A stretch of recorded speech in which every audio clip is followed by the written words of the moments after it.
Sachar কলাখোপা park একটি দৃষ্টিনন্দন park, যেখানে রয়েছে বাচ্চাদের বিভিন্ন ধরনের রাইডস। চাঁদপুর জেলা কচুয়া থানায় অবস্থিত। আজকে তুলে ধরব এই পার্কের আন্তঃপান্ত। এই পার্কে কোথায় থেকে কিভাবে যাবেন, কি কি দেখার আছে, টিকিট মূল্য থেকে শুরু করে থাকছে বিস্তারিত আজকের ভিডিওতে।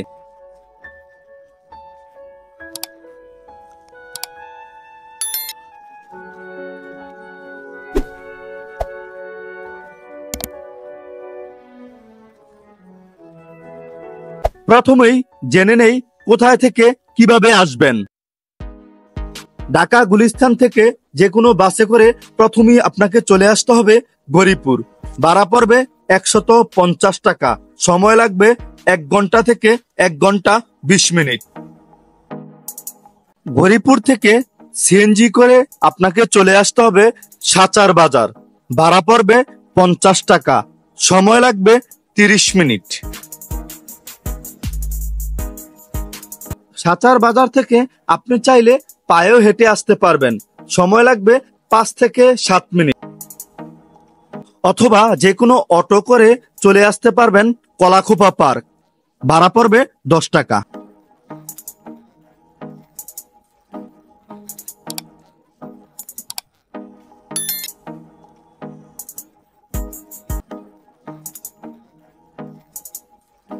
হাতের বাম পাশেই টিকিট কাউন্টার। টিকিট মূল্য জনপ্রতি 50 টাকা।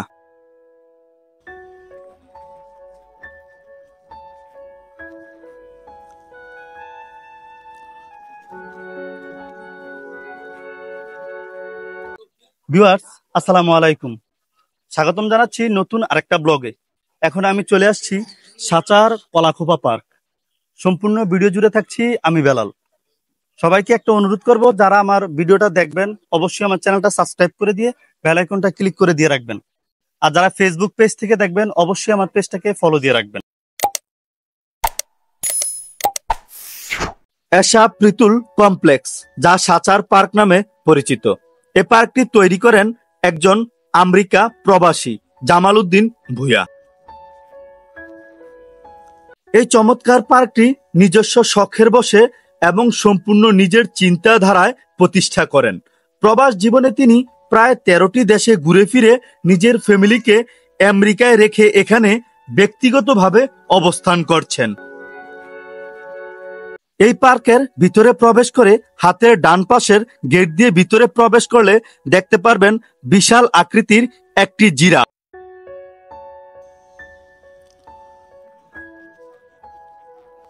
একটু সামনে এগিয়ে গেলেই দেখতে পারবেন একটি বিশাল খাঁচা, যার মধ্যে 2টি বানর রাখা হয়েছে।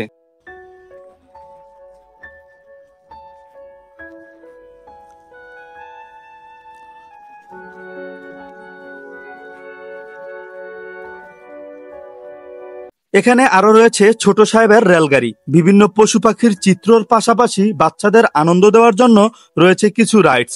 তার মধ্যে রেলগাড়ি অন্যতম, যার টিকিট মূল্য জনপ্রতি 20 টাকা।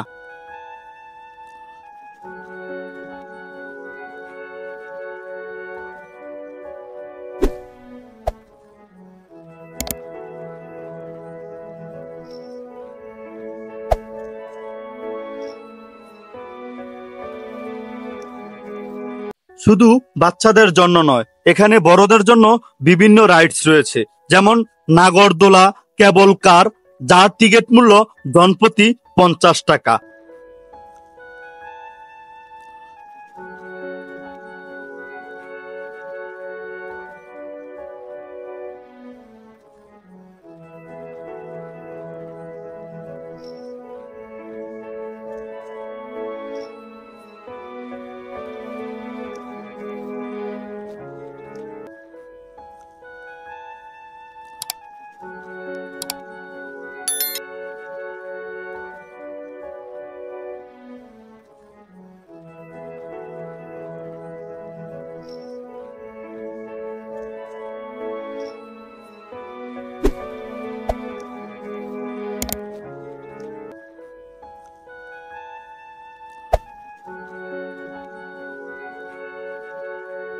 রাইডসের পাশাপাশি রয়েছে কিছু পশু পাখির ছবি, যেমন ড্রাগন, জিরাফ, হাতি ইত্যাদি। এই পার্কে রয়েছে একটি কমিউনিটি সেন্টার। এই পার্কের কমিউনিটি সেন্টারে বিভিন্ন অনুষ্ঠান হয়ে থাকে। এই কমিউনিটি সেন্টারের নাম হচ্ছে শ্বশুরবাড়ি কমিউনিটি সেন্টার। গেটের সামনেই পাথর দিয়ে খুব সুন্দর করে লেখা আছে শ্বশুরবাড়ি কমিউনিটি সেন্টার এশা প্রীতুল কমপ্লেক্স।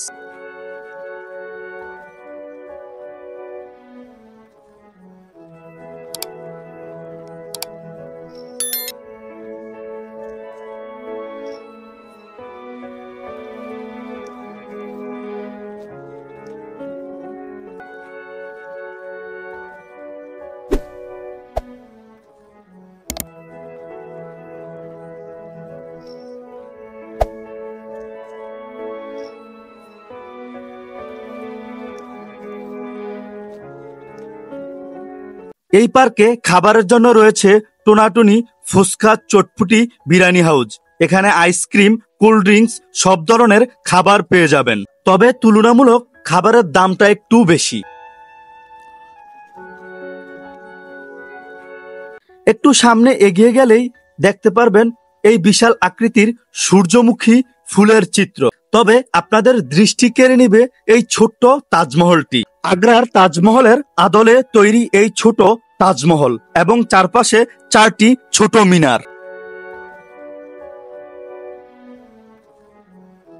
এখানে আরো রয়েছে দেশীয় ঐতিহ্য, পালকি সহ বহু পুরনো বাদ্যযন্ত্রের নমুনা এবং রয়েছে বিশাল আকৃতির একটি দাবাঘর এবং বাচ্চাদের খেলাধুলার রাইডস।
আসসালামু আলাইকুম। ওয়ালাইকুম সালাম। আপনারা কার সাথে ঘুরতে আসছেন? এই যে ফ্রেন্ড সার্কেল সবাই মিলে ঘুরতে আসছি। এখানে ঘুরতে এসে আপনাদের কাছে কেমন লাগতেছে? অনেক সুন্দর জায়গাটা, ভালো লাগতেছে অনেক। কোথায় থেকে আসছেন? সাচার। আপনাদের আশেপাশেই বাড়ি? হ্যাঁ, এলাকা আমাদের এলাকা। তো আপনারা সবাই ফ্রেন্ড সার্কেল আসছেন? জি জি। আপনারা কি সব সময় আসেন না মাঝে মধ্যে মন চাইলেই আসেন? মাঝে মাঝে মন চাইলেই আসি। ভাই চ্যানেলটা সবাই সাবস্ক্রাইব করে দিবেন। এই পার্কে প্রবেশ করেই হাতের বাম পাশে দেখতে পাবেন বিশাল একটি পুকুর, যেখানে রয়েছে একটি মানচিত্র এবং বিভিন্ন পশু পাখির নমুনা, যেমন হাঁস, মাছ, জাতীয় ফুল, শাপলা, আরো অনেক কিছু। এই পার্কটির নির্মাণ কাজ 2001 সালে শুরু হয়। এখনো এই পার্কটির নির্মাণ কাজ চলছে। এখানে রয়েছে হাসপাতাল, এতিমখানা, সরকারি প্রাথমিক বিদ্যালয়, বিভিন্ন রাইডস। দেশের স্বাধীনতা ও সার্বভৌমত্ব নিয়ে বিভিন্ন সচিত্র তথ্যবলী সন্নিবেশন করা হয়েছে। প্রায় 10 একর ভূমির উপর এই কমপ্লেক্সটি। প্রতিদিন সকাল 9টা থেকে সন্ধ্যা পর্যন্ত দর্শনার্থীর জন্য খোলা থাকে এই পার্ক। এখানে ফ্যামিলি সহ আবাসিকভাবে থাকার ব্যবস্থা রয়েছে।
বন্ধুরা, আমার ভিডিওটা যদি তোমাদের কাছে ভালো লাগে অবশ্যই তোমার বন্ধু বান্ধবের কাছে শেয়ার করে দিবে। আর ভিডিও বিষয়ে কোনো মতামত থাকলে অবশ্যই কমেন্ট করে জানাবে।